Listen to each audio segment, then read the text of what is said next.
like to thank Evgenia first for her kindest introduction, and you all, Mark in particular, Rosie, and this wonderful Institute for Cultural Diplomacy, and I'm honored to say that I was a fellow here in February, and I learned so much, and I'm ready to take this knowledge back to my home university, Harvard, and just allow the students to get a glimpse of all this great potential cultural diplomacy, soft power, public diplomacy can have in the life of countless people and communities across the globe. So for the past 3 days, we have listened to great, thought-provoking and illuminating presentations regarding communities, the right to self-identification, possibilities and barriers for cultural exchange and transfers, branding, and of course the importance of music. The latter engage our senses in so many different and unexpected ways. And today, as the last speaker, I would like to follow the theme of senses and folklore by exploring with you the sensorial properties and symbolic power of a past European and indeed global currency, whose legacy in the 21st century lives on, from Britain all the way to Southeastern Europe. And yet this currency very often is understudied, especially by fellow economic historians, vilified by politicians. You must have heard the kind of derogative comment, oh, it's all Byzantine to me, or plainly ignored by modern scholars. And I would like to say it is ignored to their peril. So I would like to argue that delving into the cultural significance and legacy of a global currency, Byzantine money, called by economic historians the dollar of the Middle Ages, and the superpower of the Middle Ages, Byzantium, which issued that money, would allow us all who practice, study, teach cultural diplomacy to better navigate the often choppy waters of European history, identity, integration, and citizenship. And I would like to begin this exploration with two modern references to this legendary money that we encounter in songs, in proverbs, and in rituals in Southeastern Europe. So can I have also some of the lights turn off? Thank you. And the front as well, yes. Okay, brilliant. You can see, right, that I'm an art historian. I'm very much into colors and good slides. So among the humorous exchanges in the area of Thrace, I come from the area of Macedonia in Greece, Thessaloniki, so a little bit to the east.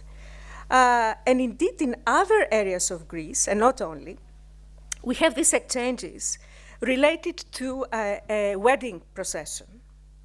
So when the bridegroom's men escort the bridegroom to the church, they compare the blushing bride to a gold Byzantine coin from Constantinople, or actually a combination. Florin is from Florence, and Constantinople, Flouri, Konstantinato. And they say to the family of the bride, what we have taken from you today is a gold florin. That is, saspirame, Flouri, Konstantinato. And then the family of the bride, because they are like dejected, right? They're losing their daughter, they're losing their sister. They want to underplay their sorrow by saying that what they're losing is not really a gold coin, it's just the bottomless wooden barrel. So they say, oh, you didn't take us anything valuable from us, just a bottomless wooden barrel. Mas pírate, vareli, dijo Spato. And then if I take you, so this is a wedding procession on the island of Lesbos. This is a nod to my father's island. And here, I'm going to take you all the way to Belmont, Massachusetts, where we live. And this is my son. 2021, the first thing we did was on New Year's Eve to cut the New Year's Eve cake dedicated to St. Basil. St. Basil, a 4th century bishop from Caesarea, now in Turkey, and often associated here with Santa Claus, had left us a legacy. And this is a cake that in many areas of Southeastern Europe, we bake it. It can be savory or it can be sweet. We can cut it on New Year's Eve or at Christmas.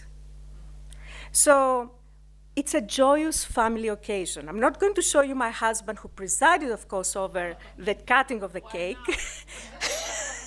because Alexander is always the most important member, right? Yeah. But what he did was to cut the cake, and it's very specific. You have to allocate pieces to different saints, all the heavenly powers, Christ, the Virgin Mary. And of course, in kind of agricultural settings, we have pieces for the cattle, goats, and even for the inanimate property of the family, for the house, okay, for this and that, for this plot of land. Of course, the excitement of the ceremony is not, the pieces, but who gets something, which is a coin that we put in this cake. And you can see the lucky bearer of the coin, Alexander. So then Alexander, of course, and everyone who gets the coin treats this piece, and it has very little value. It can be here $1 or a penny. In his case, he wanted €1 as a kind of thing we should travel back to Europe. So we put it next to an icon. And sometimes if there is a young girl, she might put it under her pillow in the hope of dreaming of the person she's going to marry. And in agricultural settings, this coin, this token, is preserved until seed time and then sown on the sack of, let's say, a bag of corn, which is then carried out in the field. And then, in this case, the coin that you found in the cake of St. Basil purportedly protects the growing crops against the evil eye and ensures a bountiful harvest.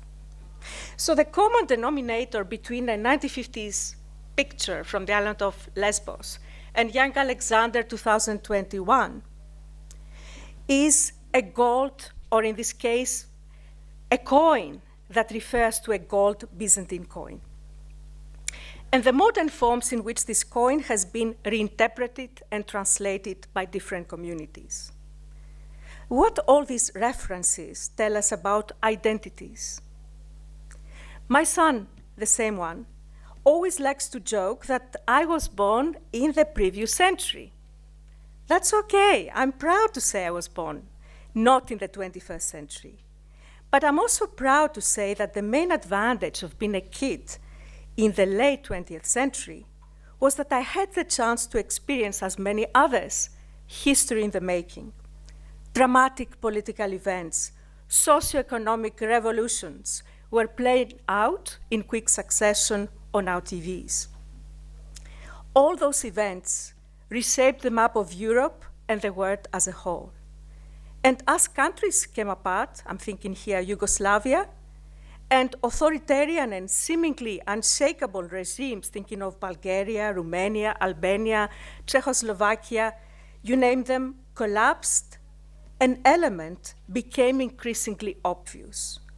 Beyond linguistic and regional differences, jubilations, nationalistic overtones, lots of public speaking, some of it in bad taste, I have to admit, the legacy of empires in the region loomed big.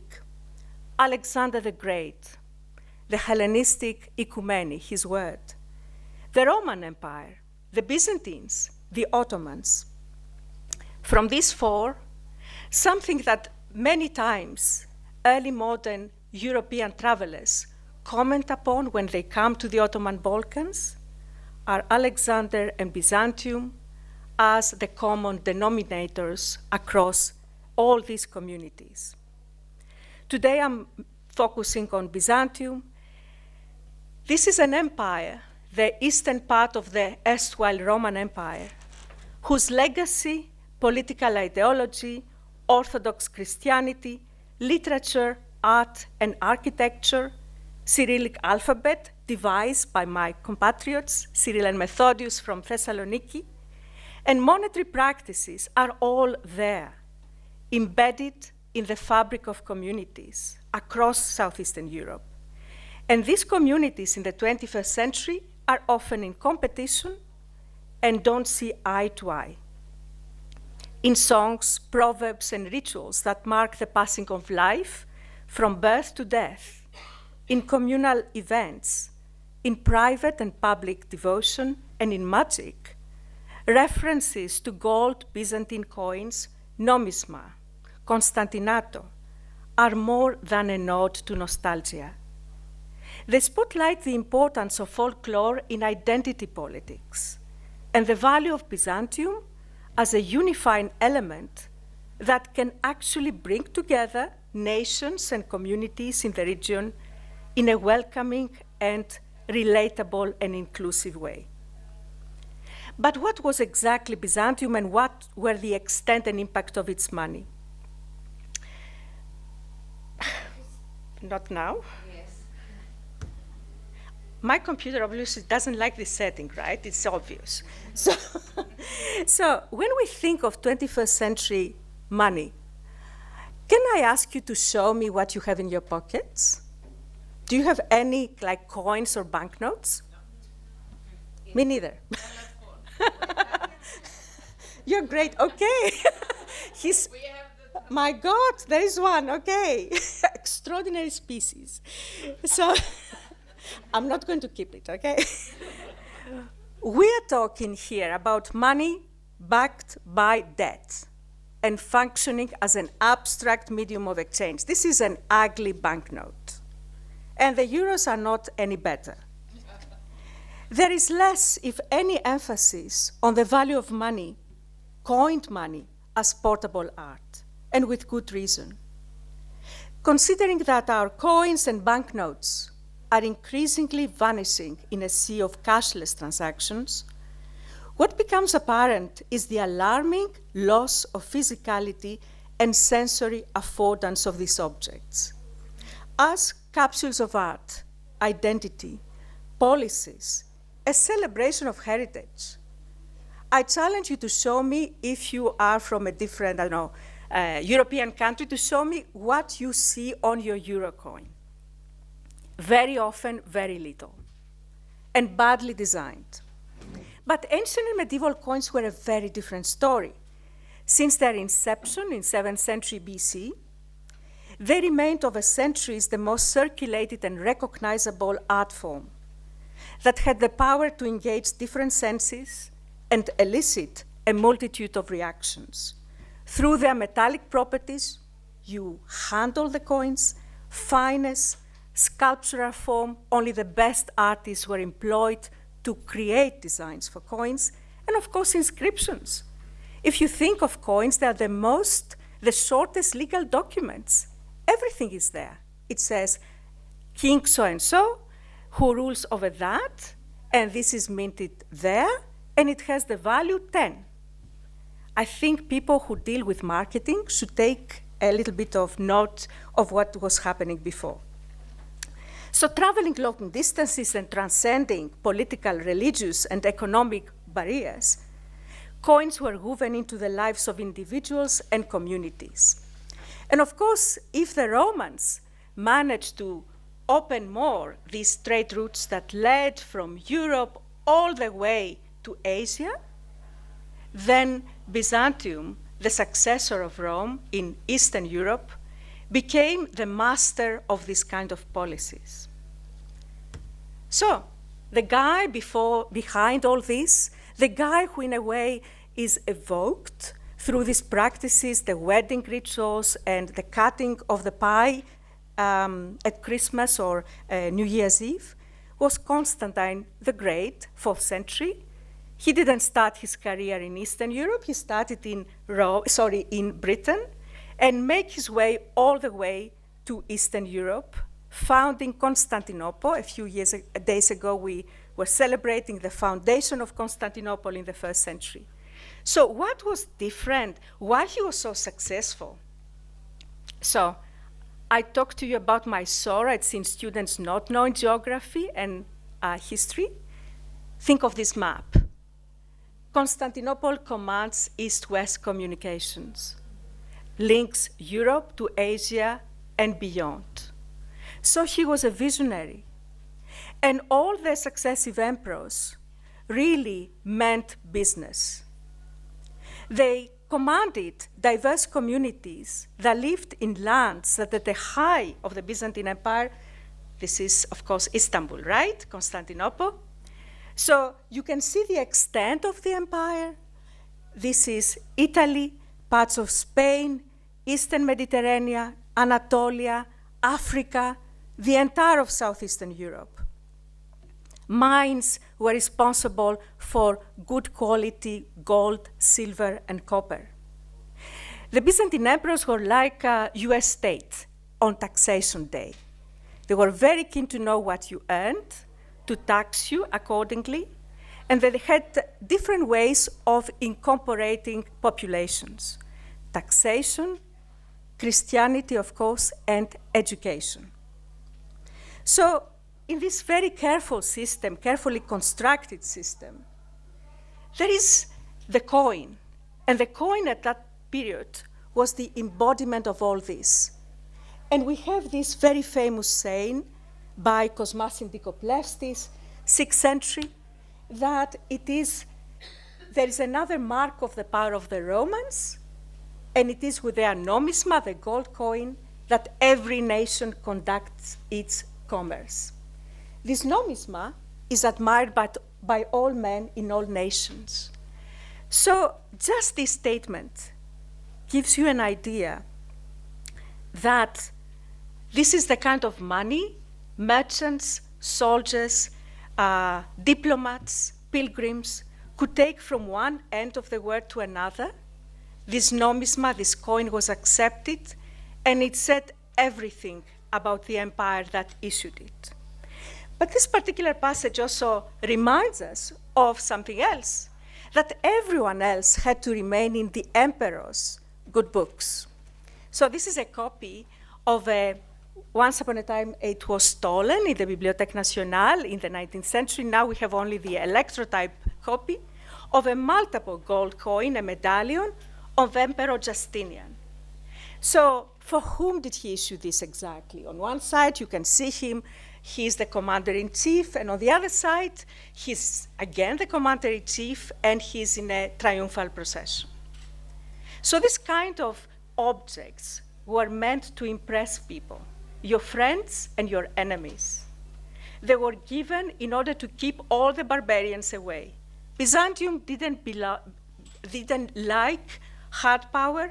They believed in soft power and cultural diplomacy. Warfare was always the last resort. Loss of life was lamented and deplored.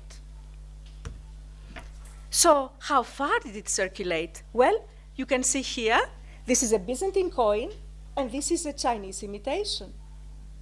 So volumes of coins like this were circulating everywhere, and they came with merchants.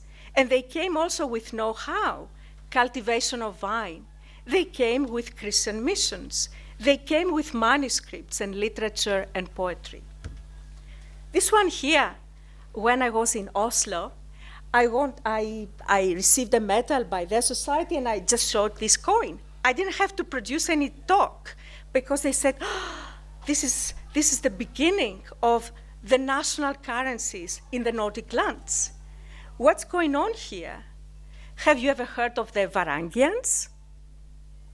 These are soldiers coming from the northern lands, like the Vikings, and they wanted to find employment, and they traveled all the way to Constantinople in Byzantium. They were the elite guard of the Byzantine emperor, And when they came back, they just had the best pension scheme, something none of us will have. Lots of bags of silver Byzantine coins. And this currency impacted on the way they thought about their own monetary or non-monetized current economy at that time. And this is why they started producing their first own currencies. And in Rus, in Ukraine and in Russia, Byzantium is the reason why all these lands became Christianized. And the first thing the emperor sends, together with his precious sister, who marries the Prince Vladislav, are bags of coins, lots of priests, and lots of art. And I would like to take you from the Eastern Europe all the way to the West, the edge of the known world, as they were saying in the Middle Ages. This is Britain. And you can see here a cross that once upon a time was buried together with a member of the Anglo-Saxon elite. Do you see something strange? This is a cross, but do you see another cross in the middle? Yeah. So this is a coin that came from Byzantium, that's the coin, came to Britain with merchants, then it was taken, reused, so this is the afterlife of something that started its life in Constantinople, on the other side of Europe. Now I have a question.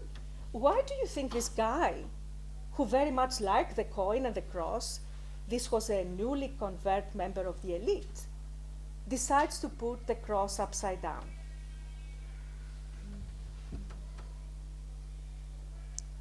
Anyway, any ideas? I would just think, if it was myself, to make a difference that this, but it's just a logistical thing if you want to make, yeah. That's a possibility.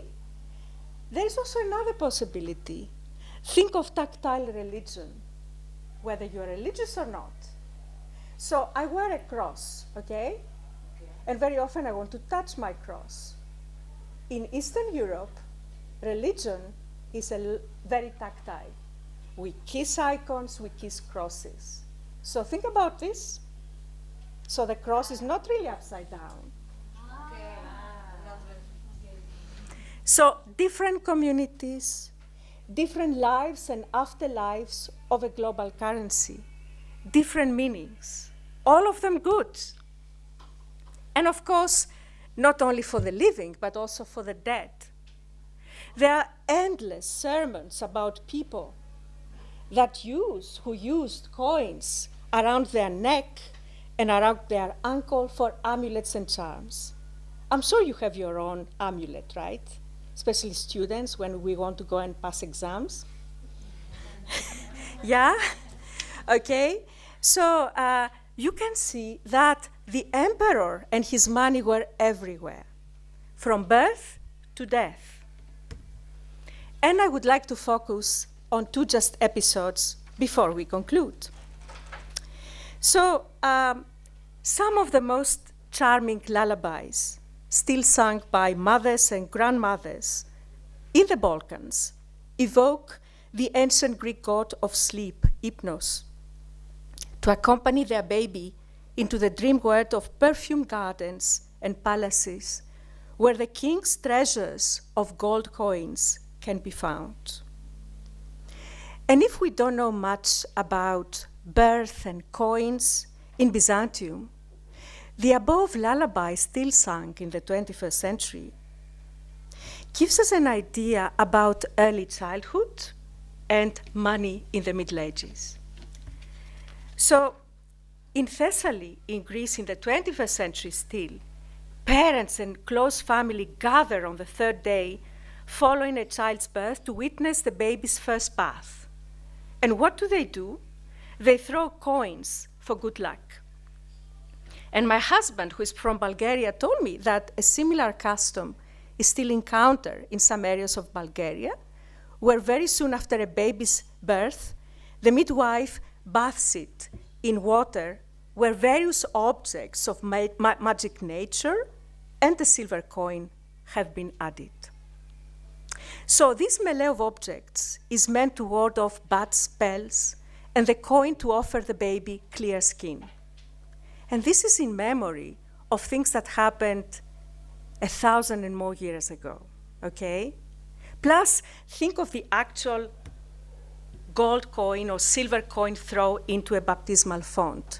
Does any of you know that coins, metals, precious metals, have antibacterial properties? Yeah? So it's not only about magic, it's not about religiosity, it's about practicality. So these kind of coins thrown have been called many, many names. So I would like to show you another custom that shows you that these coins and their translations and their imitations also persist in customs related to weddings. So we have here this beautiful lady wearing what appears to be a headdress, right? So we have different names, Jordania, etc., in order to describe decoration for female wearers. And we have early modern travelers coming to the Balkans and say, oh my God, on the plain of Rhodope, these Bulgarian women of great beauty are sporting these decorations with many, many coins. And those coins in that period could be Ottoman, could be Venetian, Austrian, but all of them were in memory of Byzantine coins once worn around the neck and as headdresses. And here you can see a custom. This is from Bulgarian. This is a Muslim bride. Yeah.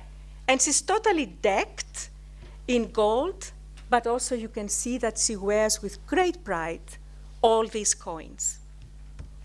And I want to show you a photograph from the many hundreds of photographs taken by a very bored civil servant who was also an excellent photographer on the Ellis Island, Augustus Sherman.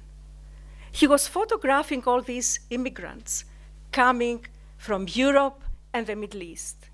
Many of them had to brave days, if not a month, of terrible travel, right? And they came beaten. And this lady looks really worn. But she wears with great pride her national costume. She comes from an island, and these coins as a marker of identity. So I would like here to stop and say that in a way we come full circle. All these traditions, all these uses mark important events in the life of a community, of an individual. When we think of our 21st century, we think that we are always connected because of our phones. Well, I have news for you. In the Middle Ages, all these people were connected to, through the power of kings and emperors who printed their power on the coins those individuals used. To the various sections of Byzantine population, the semiotics of numismatic images were very obvious. But of those outside, from China to Anglo-Saxon Britain, and even now all the way to the 21st century, there are all sorts of wonderful new interpretations. And what I would like us to celebrate here is the right to be different, is the right to use things in our own way, in our own community and culture. And I think this is the most important legacy and power of Byzantium, not as an eternal kind of majesty, but as the most probably relatable entity in Europe. Thank you.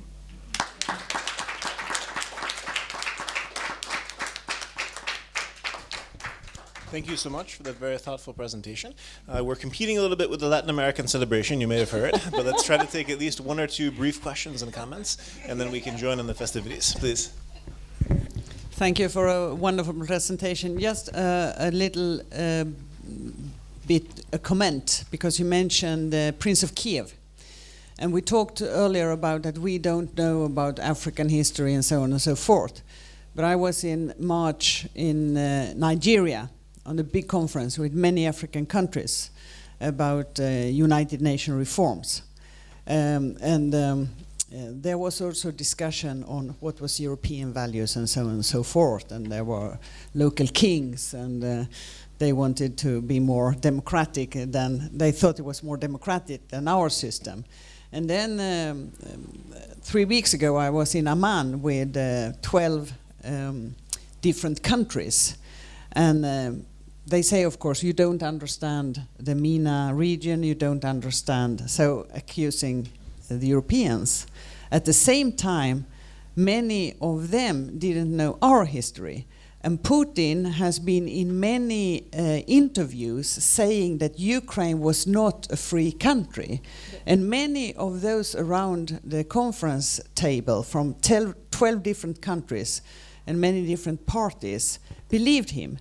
And then I felt I had to say something, because now there is a wonderful exhibition in Sweden called Crossroads, Ukraine and Sweden for 1,000 years. And it starts with a big family tree. And in the year 1019, the Princess Ingeborg of Sweden married the Prince of Kiev, as you mentioned. It's amazing. And then you could follow, because between 800 and 1200, the princedom of Kiev was huge and had a big power in European and Central Asian development. And then you could follow the culture, how they used, there were money, there were flags, there were all those kind that make it a state. And the first ever constitution of Ukraine, 1710, that we keep in the Swedish National Archives. The last box, by the way, in this exhibition is the pen that I used to sign the NATO accession, because it's also because of Ukraine. But the thing is that here you use history, art, culture to get your history and your reality for real. And if people believe it, it could lead to conflicts and even military conflicts. So I just, when you mentioned the Prince of Kiev, I just wanted to say then 1019, marriage with the Swedish Princess Ingeborg. I'm so happy you mentioned this, and I'm really grateful. And you can see here the trident. You can see the trident as a national emblem of Ukraine, okay? It's here. And I think all leaders who try to think and have a revisionist idea of the past should first take up music lessons. Yeah, because being part of an orchestra requires humility. And second, take history lessons. Because it's obvious, I mean, it's half Wikipedia of what people talk very often. Thank you. Is there a final question or comment, please? He wants his money back. No. Oh, thank you very much, first of all. Outstanding, amazing lecture. I just love this. But my question is about the role of coin in the downfall of the, I suppose, original Roman Empire.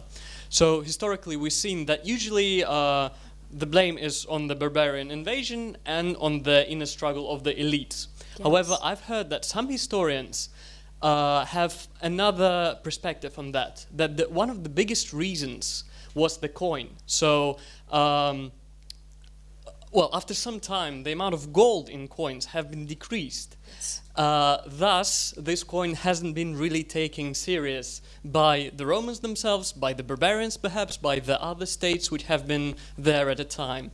And because of the coin, because of the coin wasn't taken as serious, thus the cultural influence was also decreased in many ways. And at the end, we've seen the downfall of Roman traditions and Roman state characteristics, I suppose.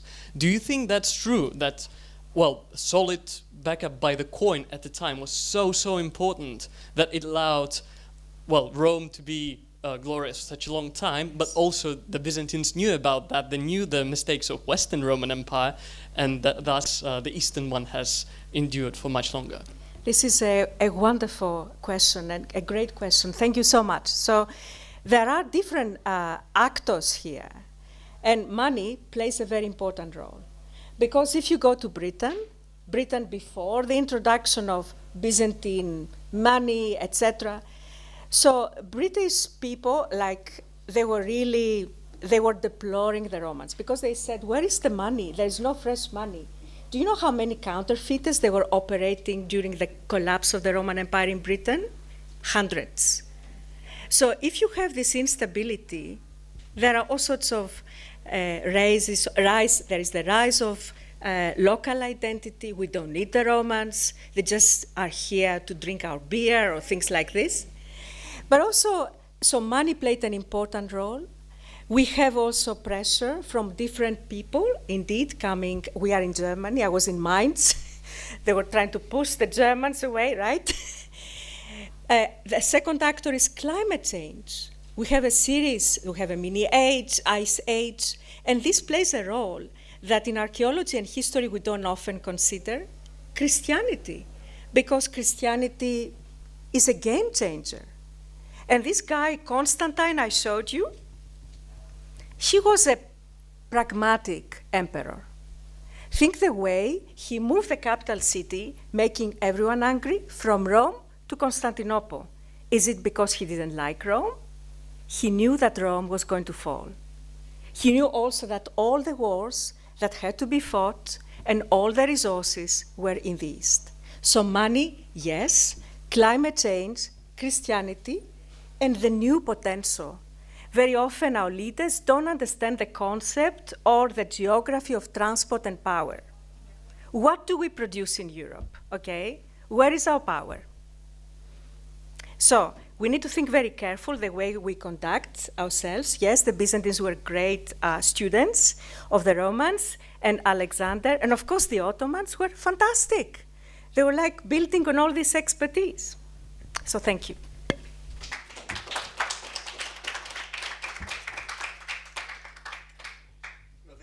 I think it was an excellent way of concluding the conference, and I think you left us all with many insights and many new perspectives to think on. So thank you again so much, very much. Okay, maybe a second round of applause.